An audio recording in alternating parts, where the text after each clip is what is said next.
I'm live. Hello, good morning. Today is Tuesday. It is the 18th of April 2023, the anniversary of my mother's passing 10 years ago as well. Time flies. This is a book by Joan Grant. She was a writer of her far memories.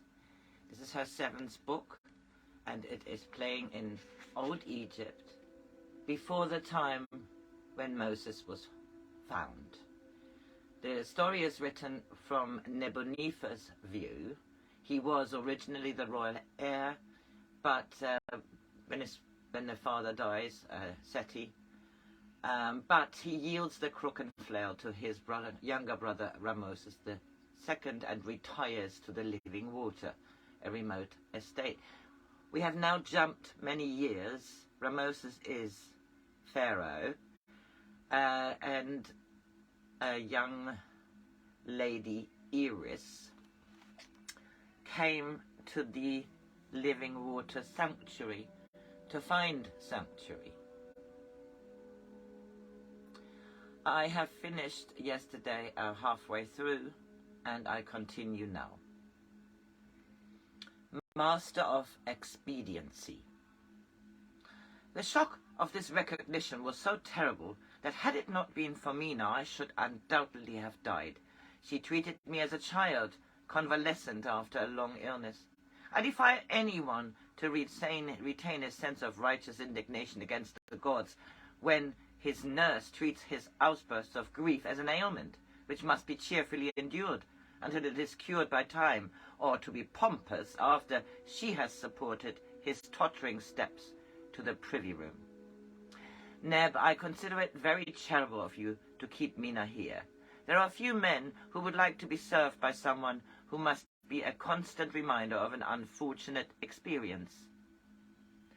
Perhaps I'm lacking in pride, my dear brother, or you in understanding. It was because Mina had helped me that I conceived the idea of offering my services to those who have been able to make use of them. Mina helped me to find myself, and who was I? I had to ask myself this very searching question. And the answer? I was not the Prince Nebunefer who had given up his right to the crook and flail for love of a woman.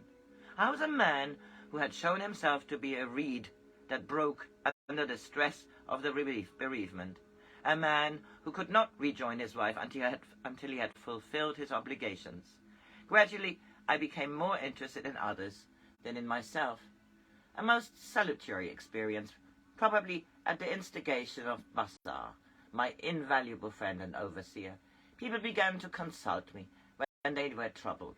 There is no temple here, so I filled the role proper to a temple counselor. In solitude I found answers to their questions which had an authority unknown to me as Neb. They seemed to find me adequate. You mean that you have developed the faculty of intuition, usually more acute in women, to a remarkable degree? He sounded disappointed. I expected something more startling. I fear I have no tricks to offer such as would be likely to astonish the Amen priests, nor do I extract thank you offerings from my followers. Sensen taught me the power of affection. I use it to the best of my ability. Would you, for instance, be able to tell if a newly born child were in any way remarkable? It was a curious question, and I saw he waited anxiously for my answer. I presume you do not mean could I recognize signs of congenital weakness? No, I thought not. I have on 3 occasions been told by Sensen when some child of unusual talent was born here. I dream of her frequently. We discuss even trivial matters. She told me that Erie's second son would be a goldsmith. I will show you a pictorial he made recently, which is a proof of her foresight. She also told me that the third daughter of one of our herdsmen should be given to a foster mother, as the woman to whom she had been born was linked with her only by hatred. Did this also prove correct? Regrettably, I did not take Sensen's advice. It seemed so unreasonable that a baby could contain such bitter enmity. However, At 8, she stabbed her mother in the arm, and the mother retaliated by beating her over the head with a water pot. The whole matter was most unfortunate. "Excellent!" exclaimed Karadin with real enthusiasm. "I'm delighted that I took my wife's advice. It was she who persuaded me to come here. I'd heard that you'd married again. I'm sorry you did not bring her with you. To be honest, I was not too sure of my welcome. I always thought you were very badly treated, though Ramosa said you came here of your free will. Horrible woman, Tuat. I gave 5,000 large cattle and 100 collars of gold to the priests when she died. I thought it might encourage them to make sure she did not return to haunt me. Mind you, I did not know she had planned to murder you, or I should have felt impelled to make a very vehement protest. You must have thought our accident unusually convenient to Tua. But I didn't know anything. I gave several very strong hints to Ramosis, but he never admitted you were alive until he heard about Sensen. Her death distressed him very much.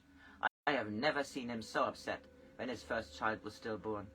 He is a good-hearted man in spite of all his bombast and wrong-headedness. He gave me a piercing glance from under his heavy eyebrows. Why didn't you come back to us as suggested? He would have given you any gnome you wanted, given you anything. Why didn't you even answer his letters? He was fighting against the Hittites. Had he been killed, I should have had to rule until his son was old enough to take the crook and flail. You could have told him your reasons. Blame my pride for my silence. I still had too much of it to admit that I dared not risk having to rule anyone before I had learned to rule myself. But now you would take a different view? Why should I? Neb, you always were a difficult person to understand. Here am I, after a most uncomfortable journey, asking you to come back and play your part, a great part for Egypt, and you look at me as though I were a huckster trying to sell you stale fish. Karadin, you are inimitable. Not a word has been said about my being able to help you, much less I can help Egypt. What am I to do, lead an army or dispose the priesthood? Oh, have you some easier post for me to fill? Try some more of my wine. It might suggest to you that I become the keeper of Pharaoh's vineyards, a most suitable occupation for a man with small ambitions and a good palate. I should not have come here for any frivolous matter, said Karadin severely. He permitted me to fill his wine cup. I must remember to give you glass to drink from. Ramosis no longer uses gold or alabaster except on formal occasions. He thinks it spoils the flavor of a great vintage. Am I to be Pharaoh's wine taster? It would afford magnificent opportunities for learning the niceties, suitable to my birth, if not to my present circumstances. Now don't take offense, dear boy. Personally, I like the old ways best. I always use alabaster myself when I'm alone with Pempi. Pempi? My wife. You will like her. She's a beautiful woman, and has a better brain than most men. But she uses it well and doesn't try to meddle in affairs which are above her head. He blushed. She's 20 years younger than I, but she seems to like me. Karadin, much as I enjoy hearing of your domestic felicity, I insist that you tell me why you have come here.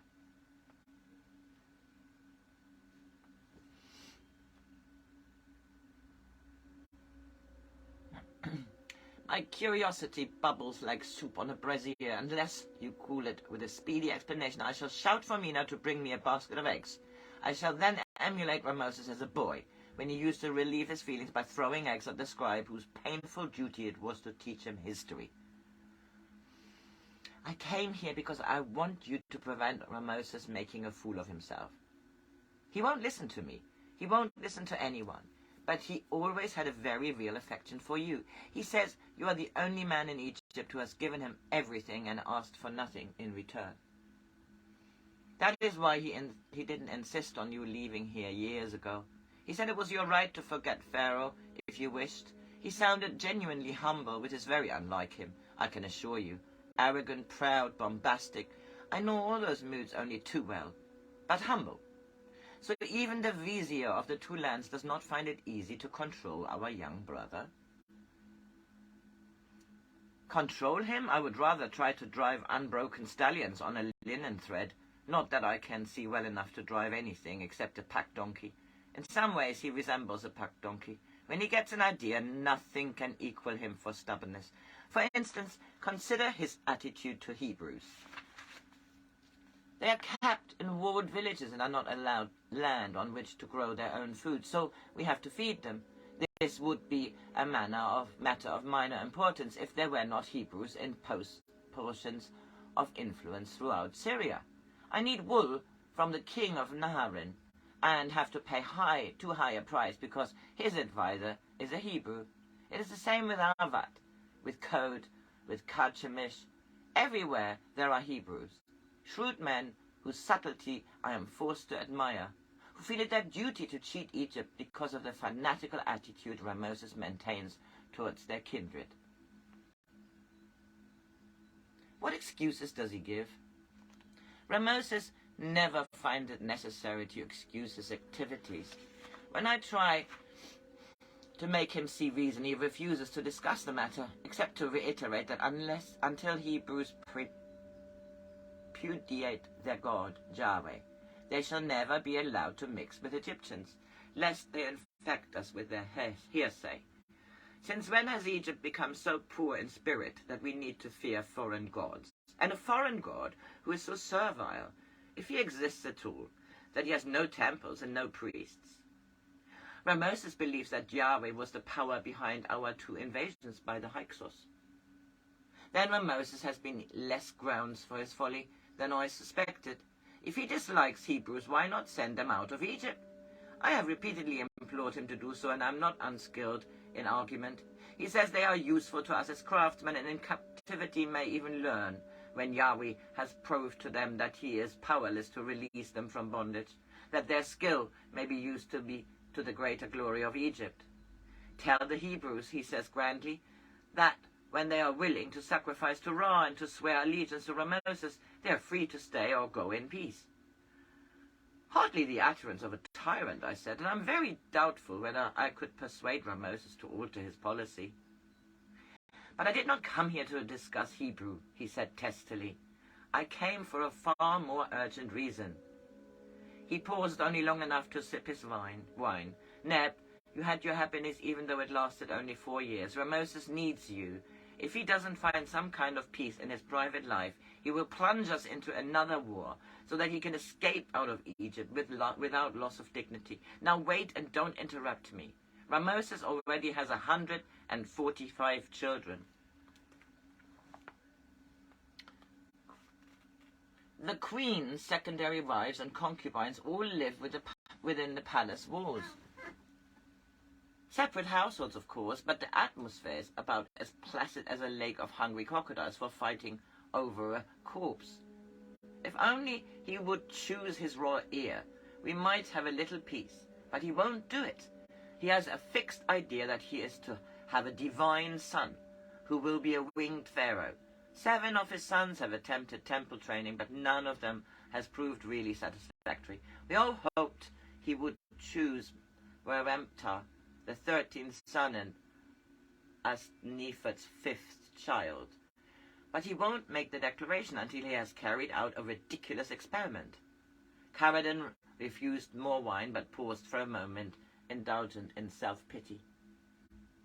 It has always been my misfortune to be faced with a new problem when I think I have earned a respite. I'm in the process of negotiating a most important treaty with Katusil. Needless to say, the keeper of his treasure house is a Hebrew. It is time we stopped fighting against the Hittites, for the booty is never worth our expenditure in men and weapons. But Ramoses says he cannot be bothered to take another wife. Ridiculous of him to make difficulties for the Hittite princess. Katusil's eldest daughter is still only a child, so Ramoses need do no more than be civil to her and give her toys. You want me to persuade him to add a new bud to his already overcrowded garden? No, Neb, Please give me a chance to speak. Ramoses had a dream. He's always inclined to have a convenient dream when he wants to overrule my objections to some plan on which he has already decided. This time, he says you and Sensen came into the dream.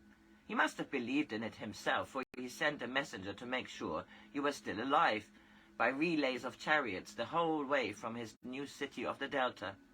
If he must dream of you, I wish he could do it when he is at Thebes or somewhere more accessible to the living water.